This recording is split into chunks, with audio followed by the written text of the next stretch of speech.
Aye. Yeah. Been this a long time. Let's go.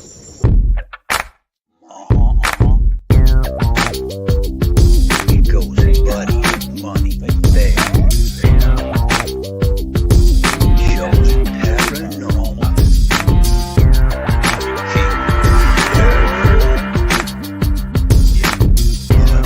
Money, there.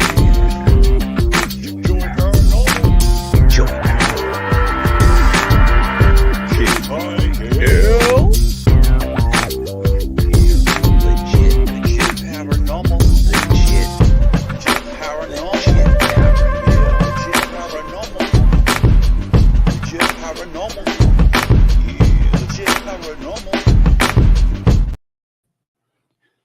Hey, who'd you talk to? What's going on? It is me, Mike Lepre, King Mike L, legitpodcast.com, legit paranormal. It is Monday, February 20th, 2023.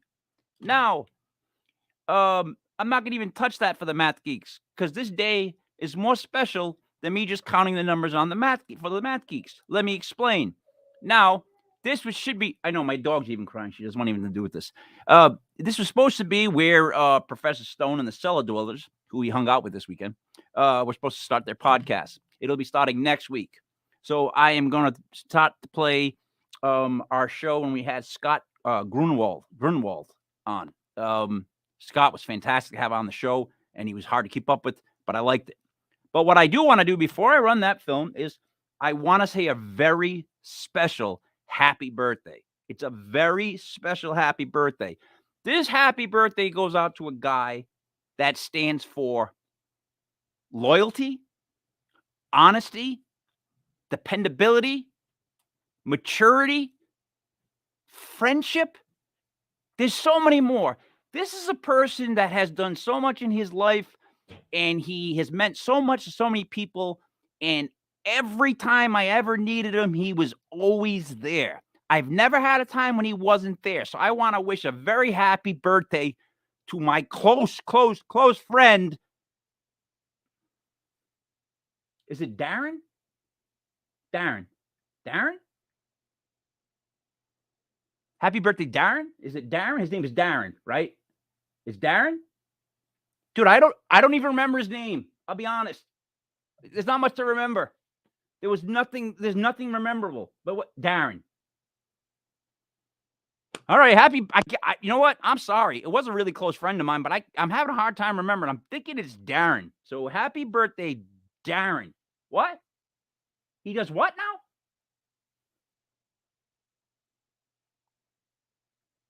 What?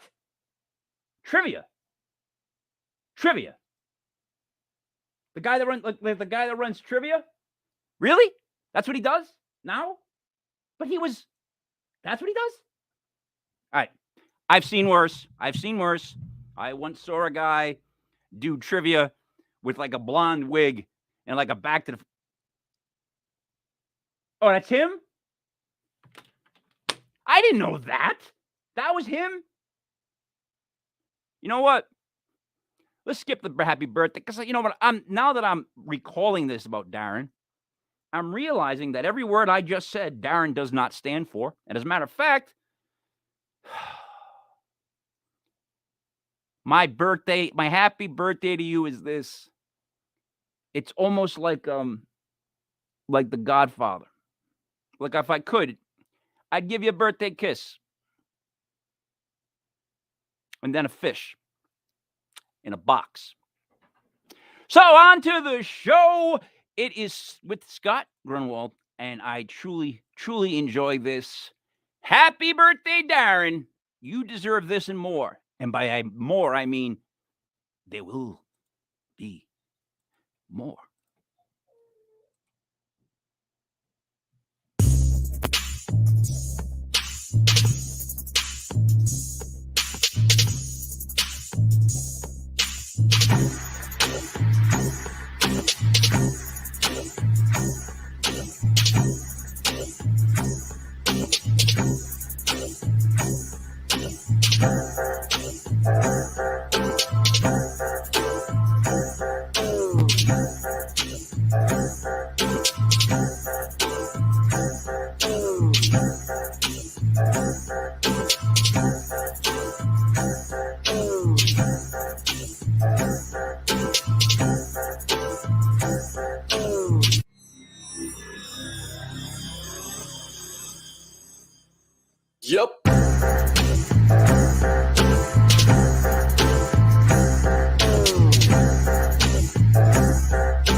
And then I say, hey, who'd you talk to? What's going on? It is me, Mike Lepre, King Mike L. This is Legit Paranormal, brought to you by legitpodcast.com. Sunday night, folks. It is June 12th, 2022. It goes 06122022.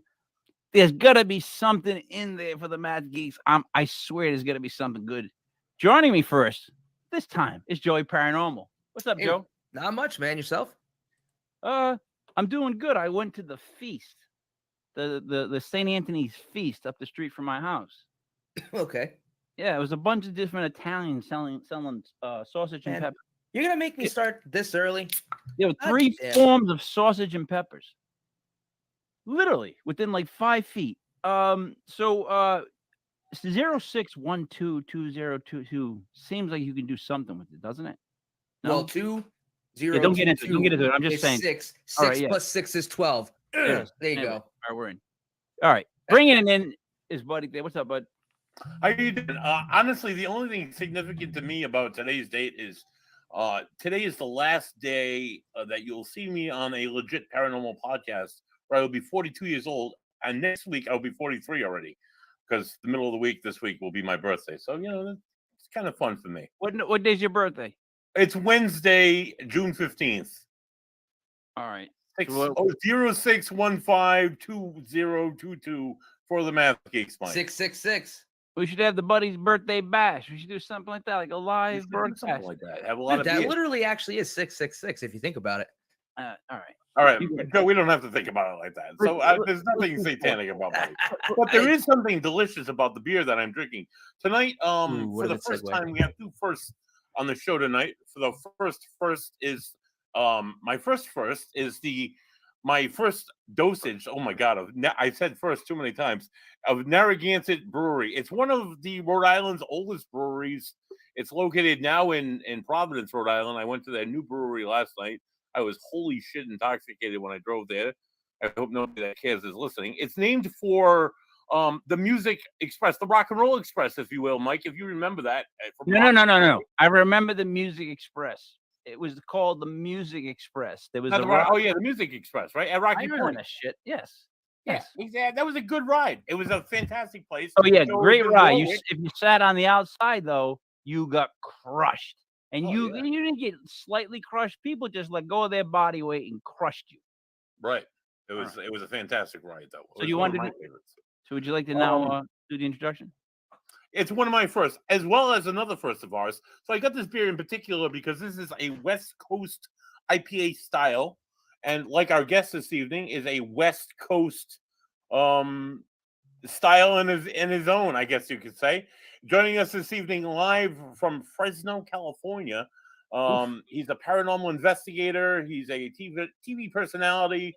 He's a ukulele and enthusiast, and he's a funny man. Please welcome to the show, Scott Gruenwald. Welcome, Scott.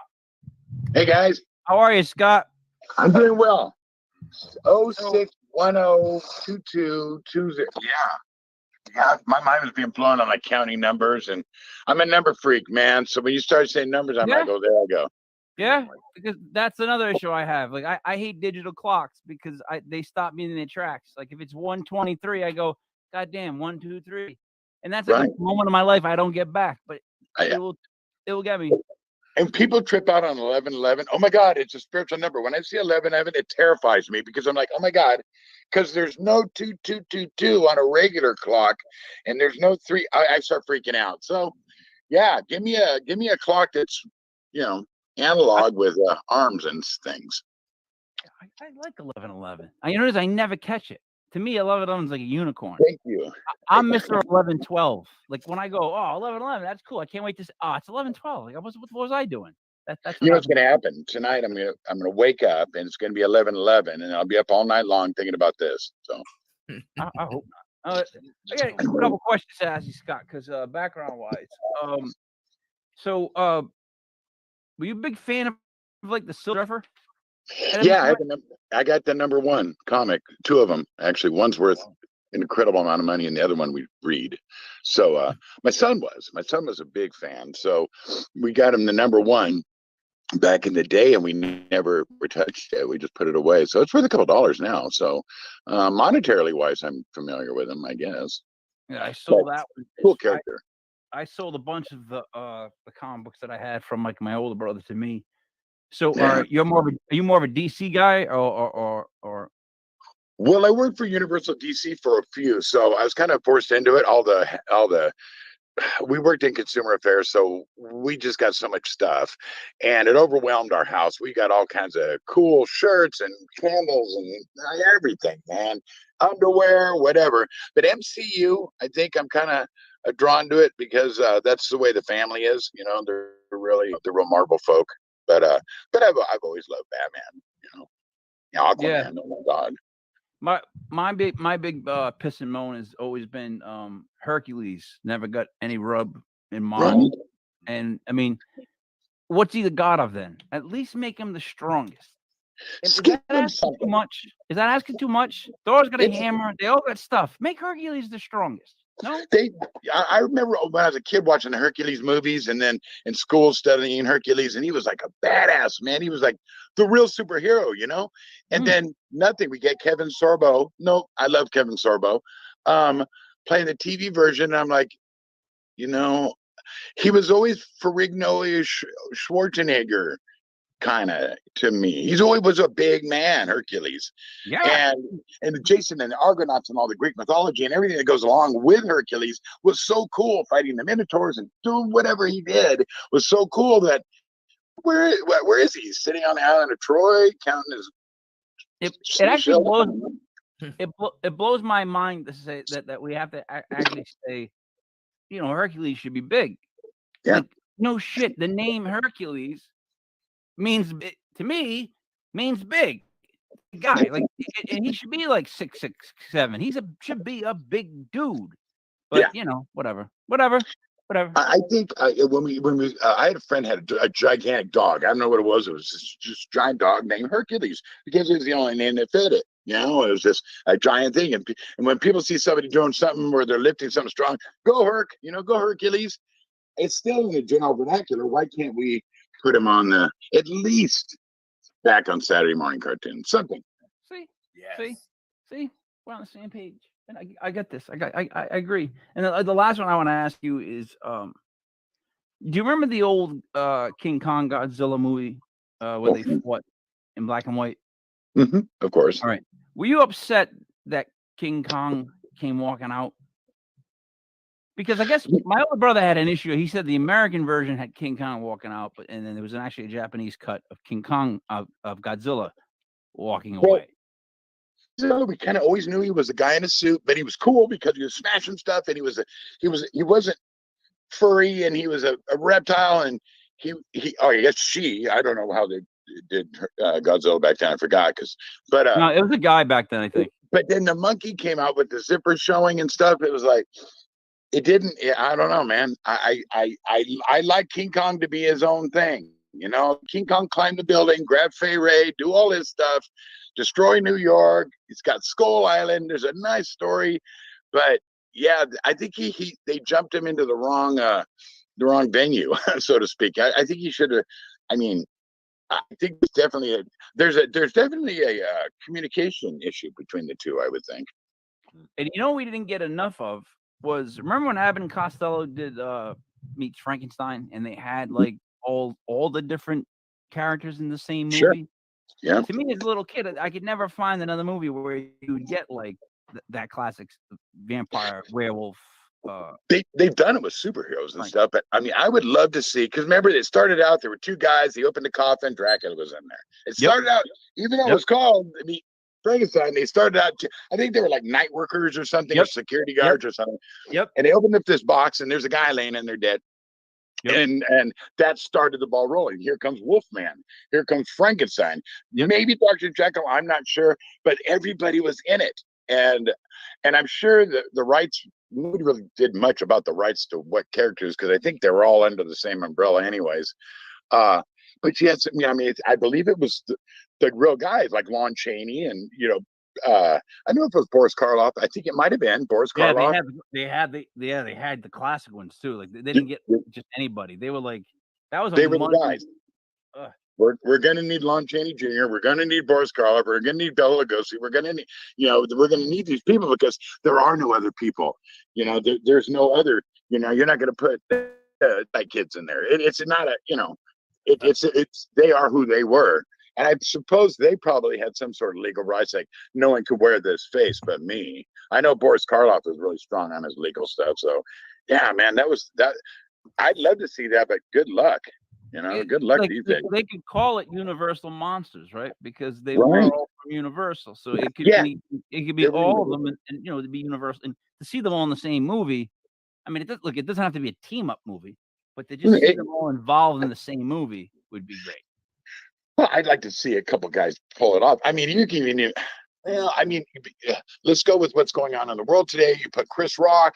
No, you put The Rock and you put Kevin Hart in. There's the two guys in the coffin, and maybe you know what I mean. And you do it that way. That would be a good movie because it was hilarious. It was spooky and it was hilarious. It was very well done. You're 100%. You're 100% right on the two guys that would not that I would want to see the most, but that would sell the most. I would sell the most. Yeah, I'm not a real big fan of either one of those guys, but they would sell tickets, and then you could CGI the original people. Yeah. Well, wow. Yeah. Unfortunately, that would be terrifying. All right. So, buddy, you're wearing a Paranormal T-shirt. Oh my God, I he got is. this, Scott threw this to me in the crowd at Salem Con many years ago, and it was really small on me for many years. But now that I've lost weight, it fits rather well. That's nice. All right. Tell us the story, Scott, about Parahorror and the Parahorror clothing line and how that came into about. Yeah, hold on one second. So wait, I have never heard that word before until like yesterday reading it, and I literally am going, what's a Parahorror? And I'm thinking, I'm like, all right, I kind of have an idea, but I don't know. From where I come from, maybe my version's different than Scott. So no, you're probably exactly right. You're probably exactly right. We had a TV show, a web show called The Paranormal Stew back in the day, and we had a skit about a girl who was sleeping with all the famous people. And we were interviewing her, and she was wearing that shirt. We made it. My sister played the part. My sister, the whore. She was playing the part. And so we go, let's just get 2 shirts printed up. We'll put them in stock. We'll put them back in wardrobe. We'll use them one day. So Lori, my sister, goes, well, she'll be the girl interviewing that sleeps with all the celebrities at these events. And then that's kind of what it was. And she was really filthy. And it was a great gag. And done, put the shirts back, we're done. I get an email from somebody, hey, I need 10 of those shirts. I'm like, well, we sell these shirts. He goes, well, I need 10 of them to give to my team so we can for Christmas. And I'm like, okay. So I print out 10 and I send them to her, and I think they're like $30 a piece. It's a ridiculous amount to just get it done, right? Then somebody hit me up, I want one, then I want one, then one. And it changed from somebody sleeping with paranormal celebrities to this 5,000 t-shirt strong community. 5,000 shirts we ended up pressing after so many years. Put my kid in college, and it became this community of people that were really cool, and everybody was like on board with the same stuff. It was a great network, and oh man, every time somebody posted, oh, I hate those guys, we sold her shirts, and someone came on there and said my grandma was called a whore when she was raped, and I hate Scott Gruenwald because he's making fun of my grandma. I don't know this cat, right? And blah blah blah, boom, sold 100 shirts from there. So everybody kept dogging us. A lot of people kept dogging us about the thing, So I finally get this cease and desist letter from Paramore, this band. Not really familiar with them. Well, I am now because of this. Their fan base are called Parahorrors. And they hit me up, and we have to stop printing these shirts because that's our gig, and they're like 1 million strong. They're like 1 million of these people. Wait a minute. Stop. Paramore, the band Paramore had the balls to complain about anything. Like That Oh yeah, band, this, that band, Scott, that band's gonna be gone before the end of the podcast. Why would Paramount have the balls to even do that? All right, so they're fighting over the fact that their fans call themselves para whores, which again, right. I don't get why you would want your fans to call themselves that. But They go ahead. do. So they hit me up with the cease and desist letter. A couple of lawyers contacted me. You need to stop printing these. I ignored it, and then I get a paper at the door to sign. Open it up. They're suing me. All this, right? So I get my friend and in the United States government to draft me a letter with the congressional seal on the top of it saying, "Leave this guy alone." Pretty much. You have no idea who you're messing with. And of course it's fake, but whatever. So he has a patent on the name. You guys can't use Parahor anymore. Sorry, you guys lose. We win. Nice. Never contact this person again, right? So notarized, done, send it to him, right? And then I get a phone call from the president of the Parahor fan club, whatever it is. And we're sorry. We really, we have a lot of merch. We have, this thing is just, we have to keep the name, because now it backfired on them. They shouldn't have said anything. I go, well, I'll tell you what, do you have a space between para and whore? No, it's one word. Okay, then you're good. They're like, what? I go, yeah, mine's 2 words. I don't care. Have fun, right? Whatever. Oh my God, we're going to send you all this swag. Oh, we love you so much. No, I don't want any of your swag. Thank you very much. But so I posted that on whatever social media was at the time, sold another 1,000 shirts. So it always worked in our favor. And then people love to get free stuff at events. And Salem is one of those events where we would pay people to laugh. We would have the money. And it always works good. Somebody's not laughing, you give them $20 or they'll start laughing. And we'd have like $500 in ones and tens and whatever. And we just, Yep. Well, and shirts and swag from DC Universe. And we just bring boxes of stuff, man. And some of the stuff, Fossil watches, really nice stuff, because I'm not allowed to sell it because they'll stop giving it to me. You can't resell it.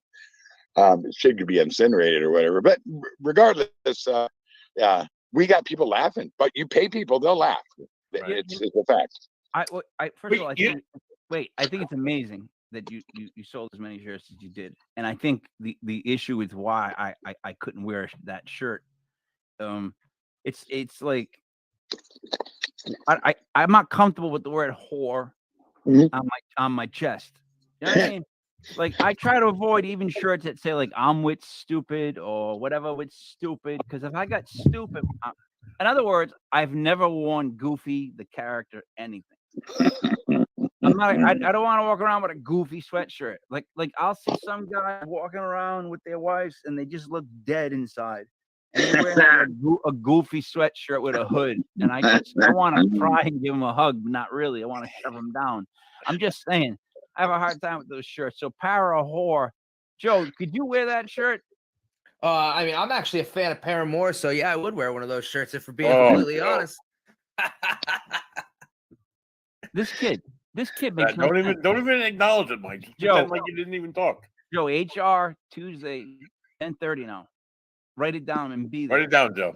Christ We're both almighty. going to be there. Buddy, your thoughts? So honestly, I've seen Scott at a few different Salem cons, and I got to say, Scott, I've been to a lot of these cons as a paranormal investigator. We either go and set up a table, or I'll go and support these other, and I'll see a lot of these presentations or lectures, and they're all the same except for yours.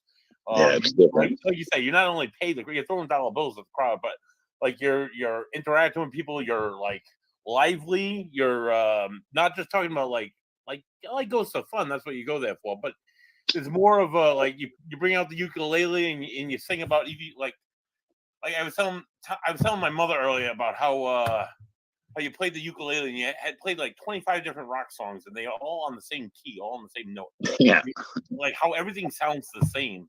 Yeah. It's a different way of hearing it being spun, and it just makes it more fun. So I always enjoyed your. Thank you. We had a theory that maybe ghosts just wanted to hang out, maybe as in life, so in death, or shy. So we started bringing comedy in and doing actually comedy shows for the dead. Sounded kind of weird, but I'd seen people bake cookies for them, so we weren't too far off from there. wearing period clothing, different types of investigating, and we've got recordings of people laughing, and it's like, okay, that was kind of cool. So we took it to the next level, and we start touring around, and we're doing all these events, and we figured, not that everybody's boring. It's not. It's just there needs to be a break in these lectures. That's different, and so by bringing out nudity or whatever it is, because there was nudity at SanCon. I mean, there was like so many different things that we don't talk about. I mean, people always laugh and joke at the end of an investigation, and they're tired, and and that's when something happens. So no one's recording or anything like that. And we figured that the ghosts just kind of want to hang out.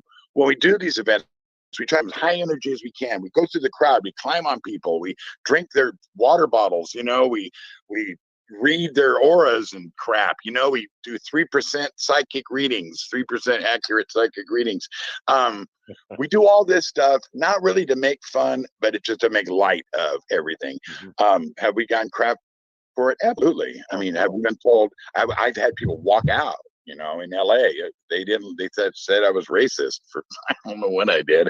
But yeah, we've had good and bad. So, but high energy, a lot of stuff. You're there 45 minutes. They're paying you good money.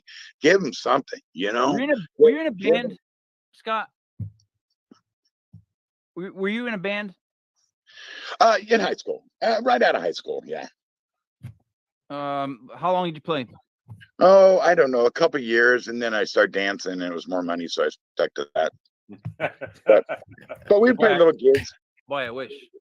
Yeah.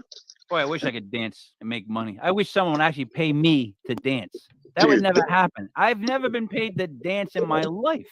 There's this lady, and she said, I'm doing this thing called the Mantastic 80s dance review, and we need an announcer. And we like your voice. Would you mind traveling with the tour? And I talked to my mom and dad. I was working for them at the time. I was a telephone guy and telephone installer.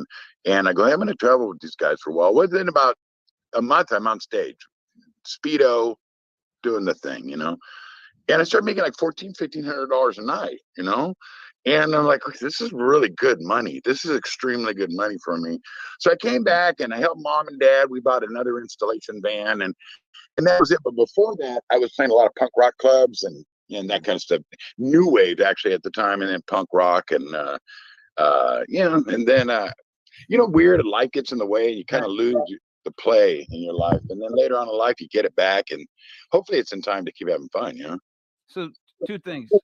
One, that makes sense to me that about the punk rock thing, because I can see that in the energy. Like being in a band, that when the light goes or you hit the stage, you have to be who more than they expected you to be.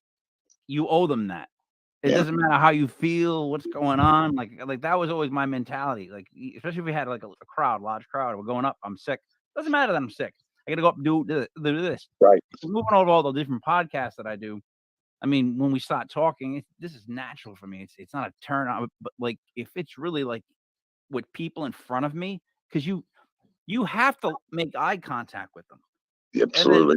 We used to call out to whoever I was at the bar in the back and tell them to pay attention before we started. Right? I mean, serious, we would tell them sometimes to move up, make them uncomfortable, and then play. That's the only way you can really get people. And the thing is, I can see where they think it's like, oh, you're making fun of the dead, or you're making fun of this or that. It's a real serious science. And I do get that. And they are right when they say that. But however, what's wrong with making fun of stuff sometimes? Like we're just if we're telling you that we're gonna make fun of it, we're advertising the fact that it's gonna be fun. Then and we're not naming names. We're not saying this guy is an idiot, or we would never mess with anybody's livelihood. We just mirror a lot of the same things. Like we don't call them ghosts, we call them transparent Americans. I mean, there's a lot of things, and that we're just transparent Americans. Whatever. Yeah. And if we had we had two people in the crowd, because the G word on the other side may not be acceptable. Right. So that's a great. If we had two people, I've played shows where I've had thousands, and then I've played shows where I have three people. It's the same show. You've got to deliver. It does not matter how many people. I don't want to say his name, but there's this blonde guy that will not do a show if there's not enough people in the audience. Even though people have paid to hear him speak, if there's not enough, it's not worth his time. Yet he's got a booth out there selling $30, $40, $50, $60 sweatshirts with his face on it. And shame on him, man. You know, I went out to some place in Texas, McKinney or some event, and there was a guy, his college daughter, and her boyfriend were in the audience, and that was it. There's a bunch of chairs, but that was it. Oh my God, we had so much fun, and that was a great show. You know what? We played Hartford, Connecticut. They had a bar that was a bar, and then there was like one of those glass doors, and then like a weird like mid hallway, small room area that had like maybe bathrooms, and then another glass door to get to where the band would play. We show up, we sound check. The guy's like, all right, whenever you guys are ready. There's nobody in the room at all. Even the sound guy leaves. We're in a room all by ourselves. Yeah. Expected to play 45 minutes of music. Right? Like they need to hear, they need to hear to get paid, and we only get paid enough to buy the van that the band was a 50-piece McNugget. It was a 50-piece McNugget that we split on the way home. I'm being dead serious. We played to no one. We played to no one. And 2 songs in, we started having the best times of our lives because we were just making fun of every song, and we were insulting everybody in the other room as much as we could. So I get that. There's a weird thing happens, and it's a weird dynamic, and I know that my father performed and stuff, and he had the big band sound, and he always told me, no matter how many people you have in the audience, you play the same damn show, and you kick ass, and you really bring the energy in. And so when it happens, when you're there and there's nobody there, or there's a one person there, whatever, you gotta do it, man. And all of a sudden you start developing new material, especially being a comedian, doing that stuff. You're like, oh my God, this is so freaking funny that I'm gonna add this to my next thing. And I have, and I learn a lot from the audience. You know, I learn, you know, the people that are out there. Some of them are hostages, and they're the husband or wife of the people that are into the paranormal. They hate it. They don't want to be there, but you know, they're going with their wife or their husband because they're into it. Those are the focal people. Those are the focus people, because they're not having a good time, you know. So you reenact with them, and you're doing stuff, and you're sitting on their lap, or you're doing whatever it is. They're actually having a good time. And I've had them come up afterwards and tell me, hey, you know what? Thank you, because I've hated this weekend so much. Yeah, you know what? Those are the guys, right? I swear to you that you'll say to them, like, you'll be talking to whoever, but their wife is what, a spouse, and then you'll say to the guy, you hear stuff too, and they give you that. It's like a like a sad yes. Like he doesn't want to commit to it, but he's kind of shaking his head enough where you're going, I'll take that as a yes, I guess. Like, you know, all right, he's not going to give me this. All right, I'm good. He's not having fun. He hasn't heard stuff. Imagine he has to say he's heard stuff. Imagine you end up in a relationship where you have to say you hear heard stuff too. Oh yeah, I've seen it. I've seen it. I was a tour guide at a haunted location called Wolf Manor, and we had this college team. Oh well, it's just a couple college players with their girlfriends, and their girlfriends are really into it. And these guys are like, this, whatever, you know, whatever. And I'm going through all this stuff, showing them this is this, this is that, that is this, this is that. And then one guy starts to act up, kind of weird, like he's being possessed or something. And just, damn Ghost Adventures. Can't stand that when they call. So I it really was. You know, and I looked down and he peed his pants, and so I'm like, I mean, that's a little beyond trying to say you hear something or you're going along with it. This guy says there's faces all around me, and he's this big, huge dude, and he faints. And we're down in the basement. I'm like, oh, so me and his buddy got to carry him out to the street or out on the porch and set him down. And dead weight's heavy to carry. Dead weight, especially a big old defensive end or something. So I mean, I just like, this is our big tackle. So I would get him outside, and so that's always a cure for people that are feeling sick, is get them some fresh air and they can hear the traffic and whatever. So me and his buddy and the girls, each of us got an arm and a leg, and we're dragging this dude, banging his head on the wall, whatever. We get him out to the front. He wakes up. He's like, we're out of here. We're going. I'm out of here now. I'm leaving. No way. I can't believe. So for weeks after this guy kept contacting us and bringing people, bringing more football players, bringing more coaches, bringing more people to try to experience what he had done before. So a lot of times these hostages, the girls aren't into it anymore. That was a fad. They're done with it. But this guy, and he's still doing it today. This guy's still chasing ghosts today. And so you never know. One might, I don't know. It's kind of like when you take somebody who's never been to a casino, and all of a sudden they win a car. Yeah, they've never gambled before ever, but they're winning big money, So it's that first timer thing. So when you bring somebody in that's just like open, doesn't care, whatever, somehow maybe something happens to them a lot more stronger than just the regular person that's searching out the ghost. Maybe the ghosts know that he's doesn't care and they want him to. I don't know. It could be 100 different theories, but yeah, a lot of times those hostages become the people that are really into it. Well, like me, I didn't believe in them until something happened. So my parents dragged me around. I mean, I was second generation investigator. I was embarrassed all my life. We were the Addams family, and then when I got a little bit older, something happened. And I'm like, okay, cool, I could do this. And then I've been doing it ever since. So that story has a tagline for a great Hollywood movie where this offensive lineman for a college goes to a haunted location, gets attacked, pees himself, and then spends the rest of his life tracking down the ghost that made him pee himself so he could get his revenge. That's all I'm thinking of is now I'm writing that Hollywood script in my head. You know what? Write it up. Write it I up. didn't like it at all. What I liked was the Nick Papa Giorgio reference as he moved on about the guy, first time winning a car. That to me is more exciting, Joe. Please. Oh. Buddy, what do you got? Oh my God. So Scott, you talk about in your bio how you're not a big believer in or not a big user of flashy lights and expensive equipment and pouring $10,000 into your equipment fund, which as a paranormal investigator, I am not as well. I focus highly on just my own knowledge of the location or persons that might have lived there, and I rely heavily on recorders. As an investigator, what is your approach as far as triggering paranormal interactions, and what's the most money you've ever spent on a piece of equipment, or what's your favorite piece of equipment? So it's a trip. So I'm in Virginia City, Old West town. We're not getting nothing, man. We've been there a week. Some of the best haunted locations, and buddy, we don't get everything every time, but Right. I mean, there's nothing going on. We got all these lights, we got things on our heads and mics, and the best we can get from other people, right? All these blinking lights and noisemakers and all this stuff. Right. And my buddy goes, well, why don't we just approach this? Because maybe they think we're from another world or something. Maybe they're terrified of all this crap.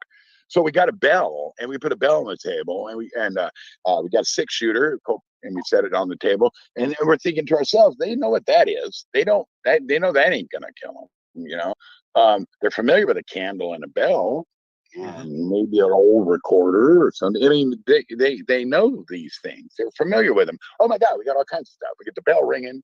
Some made the candle flicker. So we start thinking, well, maybe investigation 1876 or whatever is a lot better than 1976 or whatever it is now. But so I figured, I'm not going to drop a bunch of money on stuff. Now building it, I'll show you something here. This right here. Let's see if I can do this. I don't know if you can see this thing. Hold on. Nice, Joe. Pay attention. Wait, give me a second. I'll help. So this thing right here is a LiDAR, and and it's used with a real sense camera. And this is probably a couple $1,000 ghost piece of equipment. We built this here.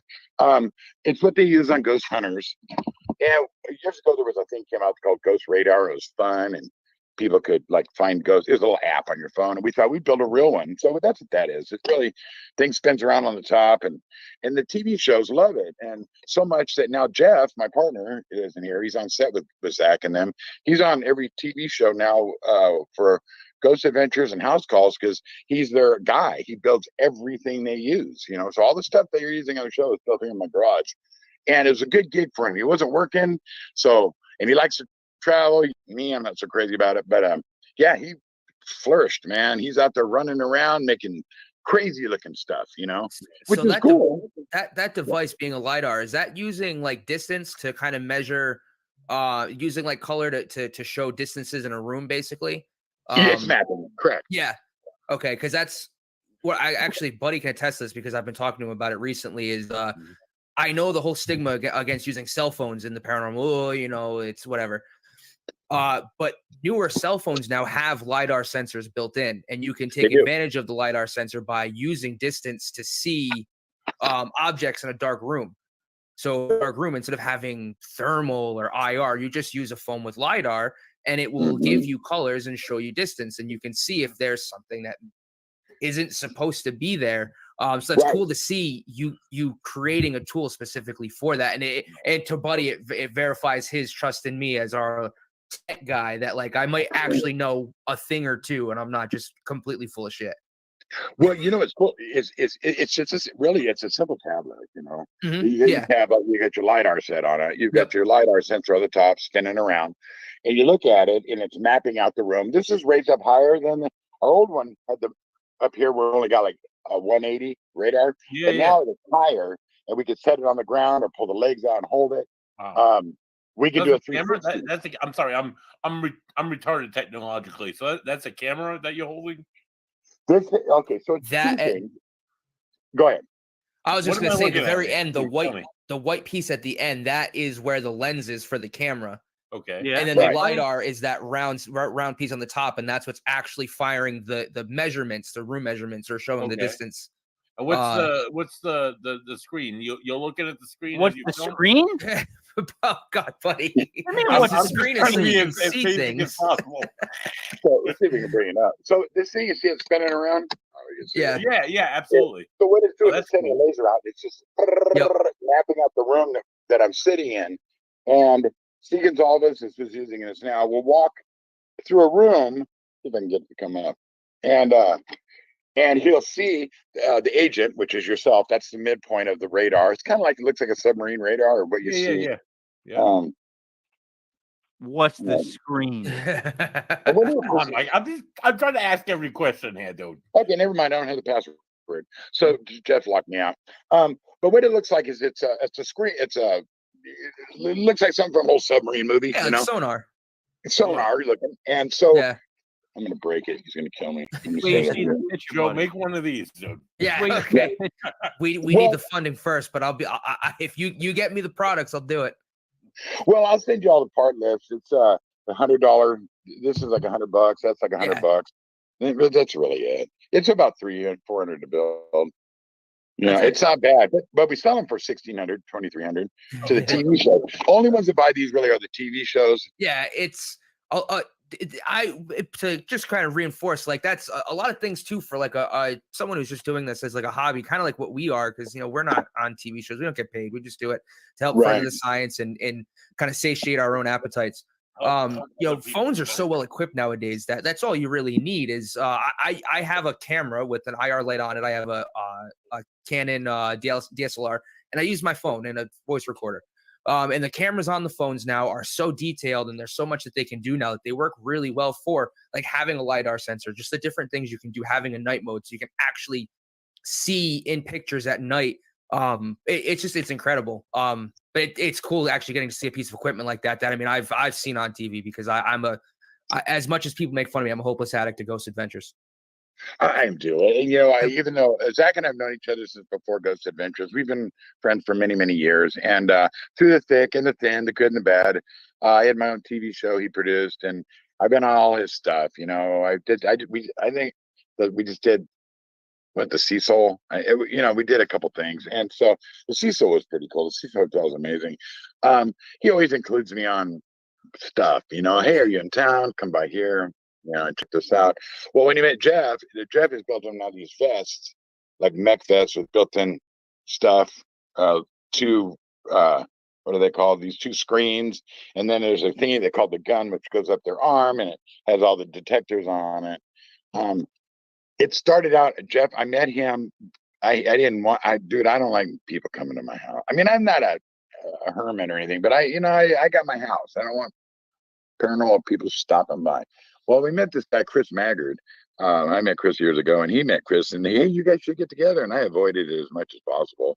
And then finally, I get him. Hey, bro, what's up? Yeah, I'm Scott. And yeah, well, where do you live? Oh, what? He lives 2 houses over. It's like, oh no, no. So he comes over, best friends forever, and we just start building EVP gloves, EMF detecting gloves, and just all kinds of stuff. And Bill Chappell is on our heels, and we're like, he built the SLS, we built the XLS, we built the RLS, we built all these, so many. I mean, I could show you around this room.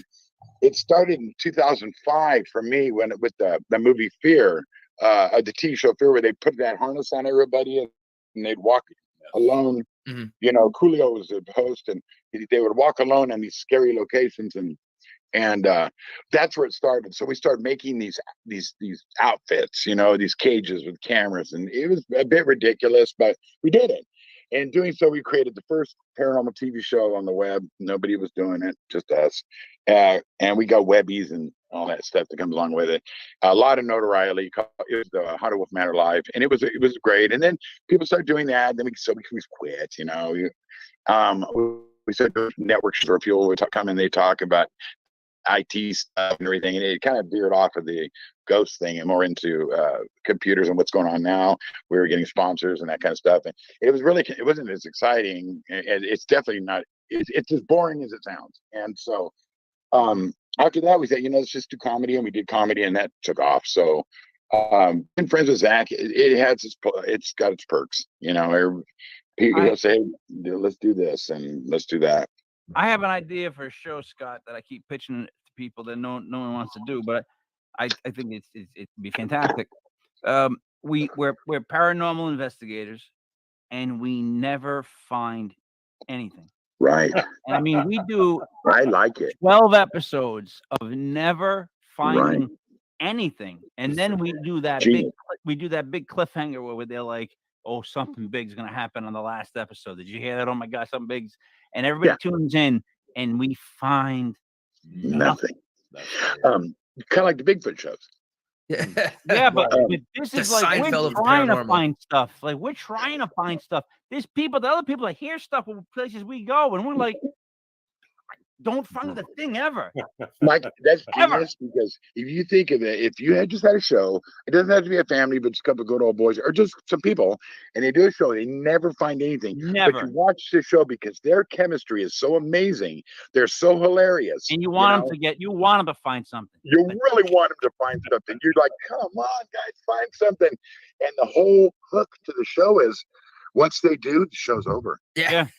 Once they find something, there's no more show. Yep. Right. Put the EVP recorder in the middle of the haunted house and walk away, never to return.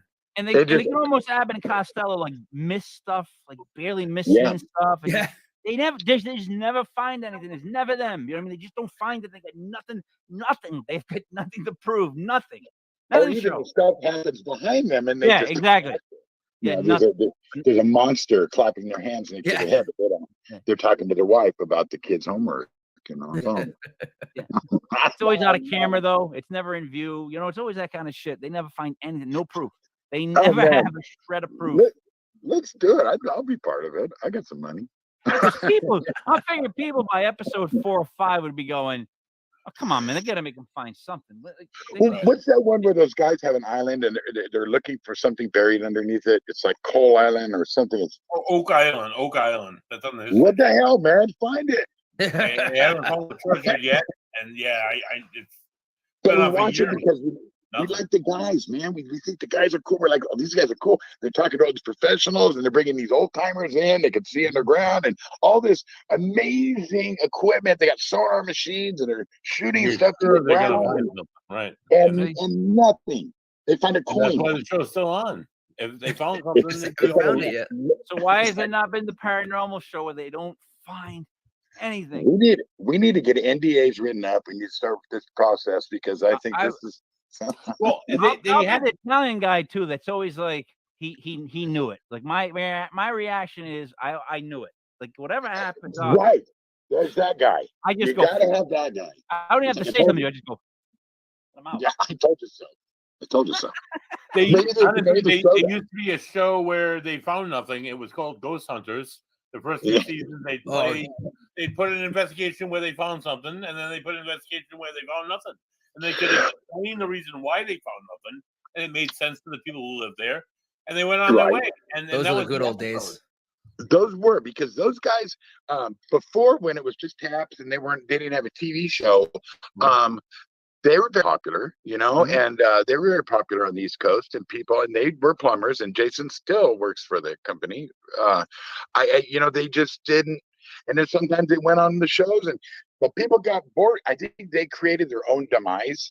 Yeah. You know, they created because they kept the same cookie cutter show because you know what? If it works, don't change it. Why are you going to change it if it works? If it works here, we're going to try it here. If nothing happens, I'm sorry, we're going on to the next place. We're going to use that same formula.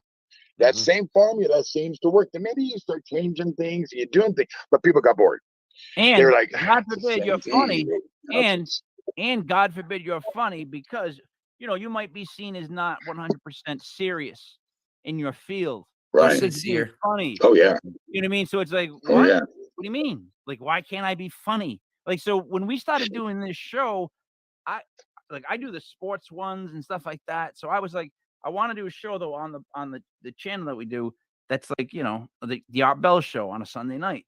And I was figuring Right. that Buddy was gonna do it with someone else, and then someone dropped out, and someone went here, and the next, you know, I'm in it, and it's like a year and like 6-7 months into doing this every Sunday religiously, and it's like I've learned so much stuff, and I've learned about people involved in this world so much. Man, it's It's a good community, Mike. it's crazy. I mean, but it is wide. There's so many people out there that aren't organized that are there that are in like they just need to. I don't know. There needs to be like a database. I don't know. I don't know. I just There need. used to be. There was the paranormal database, and people would share their information and all that. But people are catty and weird sometimes, and they're very cliquey. You know, we are East Coast.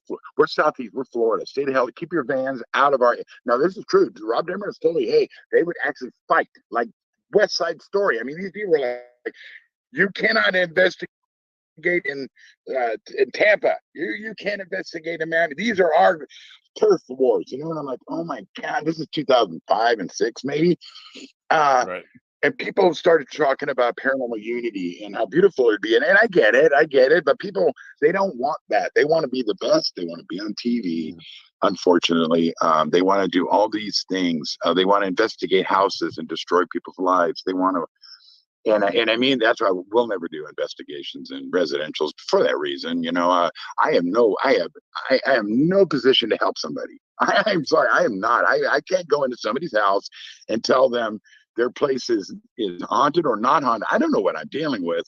But a lot of groups will go into places and they'll say, you know, keep the knives away from your daughter. There's a demon sleeping in your kid's closet.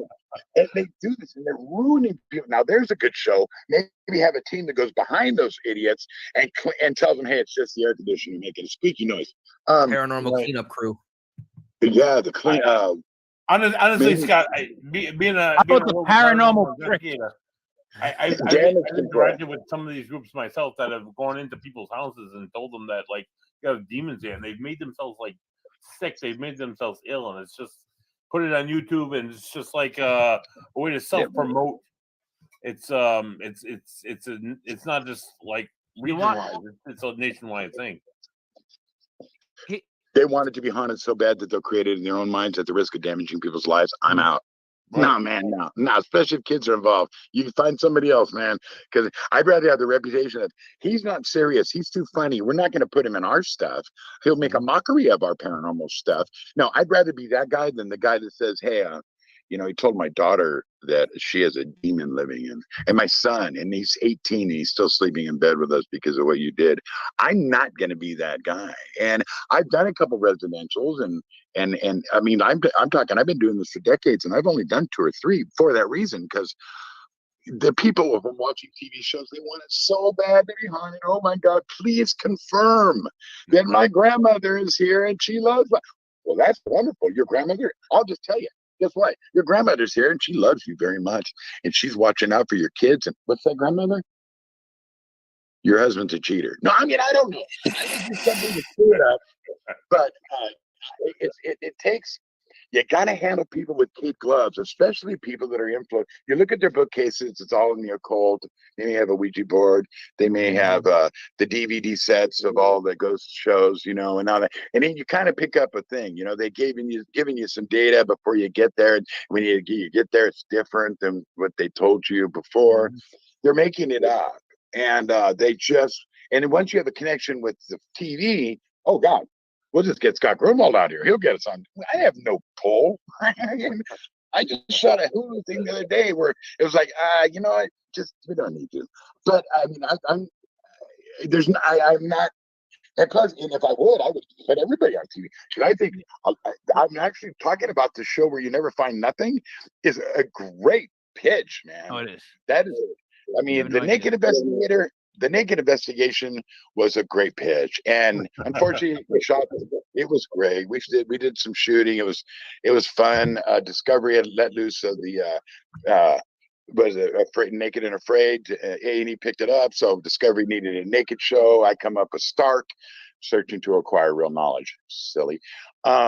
And we shoot a thing, and it just didn't work, And it was really. I'll send it to you, buddy. I'll send you a copy. But it's like I did pretty girls, And I've done a lot of these naked investigations, and we did it right on the Travel Channel, and people liked it. They thought it was great, They thought it was funny. Naked people running around in the dark. And it is funny. It's funny and it's serious, and there's all kinds of crazy theories about naked investigating, and so there was always some interest in it. But I know 59-year-old. You don't see a 59-year-old guy running around. It's not pretty. No. Here's the thing too. But here's what I do know: it's much easier for me to scare someone than to make someone laugh. It's so much harder to make someone laugh than it is to scare somebody, because you just walk up to somebody, say something, they're scared. It's just immediate. But it's not easy to make somebody really laugh. So to me, when you bring laughter to any place, and this is me on my side of stuff, the non-paranormal, I feel like if you can bring laughter to any kind of place, you made it better. Like, for real. Like, that's a big deal with me, All right. I think so. I got one popped into my head a couple minutes ago when you talked about the ghost say or grandma saying the husband's cheating. Another pitch is spitballing here. Ghosts say the darndest things. And it's just a guy, and it's an empty stool, and they're interviewing an empty chair. Wait a minute. If you let me be the guy that lies and tells them bullshit about what their relatives said about them, I will insult them like Rickles would only want me to. I would love nothing more than to do that. I would be like, oh, he says you're ugly. Please let me deadpan it. Just thinks you're ugly. Thinks you're a horrible person, and then not crack a last smile. You'd be perfect. It's weird. I just have recordings of people saying, your husband's cheating. Or how about the guy that does the gallery readings? They're just totally inappropriate. It's like, who's the girl that likes anal? You. Okay. Yeah, so you're doing a lot of anal sex, and what's funny is it's so mean, because it's almost like if you did a Punk'd but paranormal, it's like we're only messing with your soul. We're only messing with your soul. That's the pitch line. We're only messing with your soul. We're only going to ruin the rest of your life. Who's got the kid? Ruin the rest of your life. Who's the kid? Who's got the kid with leukemia? Who's got the leukemia kid? Who just recently lost a husband? All right, he's saying the sex was awful. Yeah, screw you. Your sister was better. He said, I always wanted to do never come what back. if you had a funeral where you had you recorded, someone made like a movie of their, hey, if you're seeing this, I'm dead, right? Kind of movie. And he said, Aunt Jackie was screwing cousin Willie, and it was like, ruin everybody's life because you're dead. You're done that. So my favorite ever Norm Macdonald's skit is about how he was gonna write a suicide note. Right. And he was like, what if I just blamed the old Barbara McNeely and wrote his name down? He goes, because they would have to go to my barber and be like, a guy named Norm Macdonald? Yes, sir. I cut his hair every now and then. Okay. Well, he killed himself, and it's because of you. Would you like to know? He goes, and for the rest of his life, he's gonna walk around going, You know what I mean? What, Like, what did I do? What did I hey, say? what the What fuck did would I happen? do? What'd you do to me? Yeah, What dude. you- Buddy, you got one more? Then I'm squeezing you.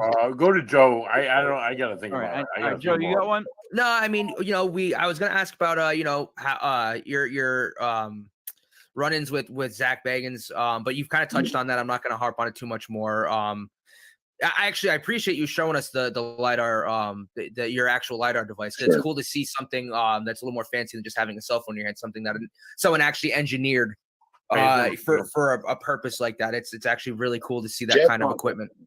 Jeff Conkle is the name. He's up and coming. I mean, you'll see him on a lot of stuff, and he's a genius. Conkle Robotics. The guy is like, I'll do the design of stuff, but he's the builder. And the guy, he'll wake up in the middle of the night and call me, dude, I got an idea.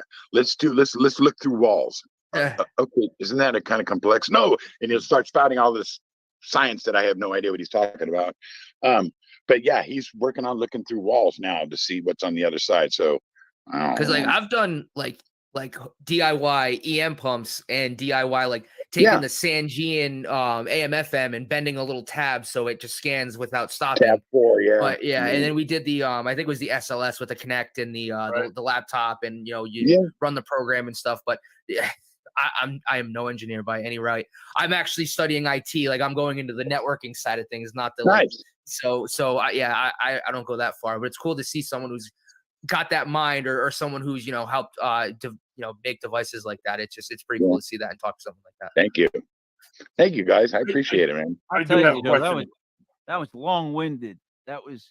I'm allowed You're one of really those, man. upsetting the guest. You're upsetting the guest, and I can't figure out why you're doing it. And I apologize for Joey doing that. Well, I'm a big Red Sox fan, so I got to tell you, they won tonight. Well, today I guess for you, but tonight for us, yeah. Yeah, I'm supposed to be there. So Scott, here's the thing. I watched some of your stuff earlier. I love the sense of humor. It's the reason I put, if you didn't get to see the intro, but I had Silver Surfer in there. I had the Shogun Warriors. Do you remember those? Yeah.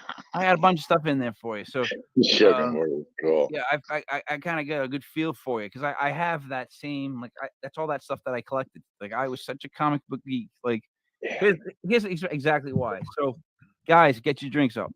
So I'm very Italian, and I live in a really Italian town. And there's a little bit of connection amongst everybody back in the day in North Providence and Providence. So so my papa used to get all the comic books that were damaged. Ooh. So they would have like a page ripped off or whatnot. Whatever the cover usually was always ripped, and they couldn't sell them. So every end of month, I would get those old shopping bags of comic books that were damaged. Nice. And that's all I would do. I would just fly through them. So it's like, right. I read so much that as I go forward and I watch some of the movies, I get aggravated. Like I was ranking the TV shows, and I'm like, here's my thing. I'm thinking it's like these are the Netflix ones. It was Daredevil was my favorite. Then I like Luke Cage. Then I like Punisher. Then Jessica Jones. And then Iron Fist. And I don't even really count the Defenders because it wasn't like anything. Right. But Daredevil was my favorite. That was my favorite. It was so much better than Ben Affleck's Daredevil that it made me smile. How about that? I loved Luke Cage. I mean, I like that one. I watched I watched a couple. I think they've done some really good work, But then when my son, my oldest boy, he just turned 40. He or 41, and he's like, Dad, it's not like the comics, so I'm not going to watch it. He was such a diehard. I like Wolverine's yellow and blue suit. I like the way this story's told. It doesn't make sense anymore, so he won't watch. Killed me. Yeah. I wanted to just he was one of my favorite characters in the world, and they restarted that comic 100 times. There's maybe 6 or 7 or 8 different #1 Moon Knights. They're always restarting. Right. They never get it going, and it's such a great character. And here it is. They do the TV show, and it's more about the fact that he's psychotic and got all these different things in his head. Well, that was his thing. He was weird in his head. So, but that shouldn't have been. But let him be Moon Knight. Can we Yeah. see Moon Knight? How about Moon Knight? The name of the show is Moon Knight. At what point can we just see him be Moon Knight? Does he have to black out when he's Moon Knight? How's that fun for Right. me? Yeah. How is it fun when a superhero does his superhero shit that it blacks out? Yeah, he wakes And up the next I day. come to, and I go, Yeah. oh, that must have been a great scene to not see. Well, right. He has no idea. People are thanking him. Oh, thank you for or Listen. oh, you did this, or we're concerned with your. Well, I don't know what I did. I go to bed at night. I wake up and go to work. In the middle there, somehow, at some reason, I'm really tired during the day. But Listen, Scott, what else do you have going on as we wrap the hour up, as far as like websites or anything like that, especially just for the gosh, not much. You know, I'm just an old guy in his garage, and we've got some Hulu things coming out. We got some stuff you guys don't know, but I'm definitely contacting you, Mike and Buddy and Joe. We're gonna figure out something here, because the most ridiculous ideas become the most amazing projects. I know And that. Yes. I think we'll I run know up some NDAs, we'll get some stuff. And there's so many people sitting on their hands right now that have a lot of talent, including yourselves, that could be involved in these projects. But I thank you guys for having me, man. I'm gonna go eat my dinner. Thank you. All right. So Yep. it was Legit Paranormal on June 12th, 2022 for Scott Gruenwald, for Buddy there, for Joey Paranormal. It's me, Michael Eppy, the King Michael. Thank you for watching. We will see you next Sunday. We are out.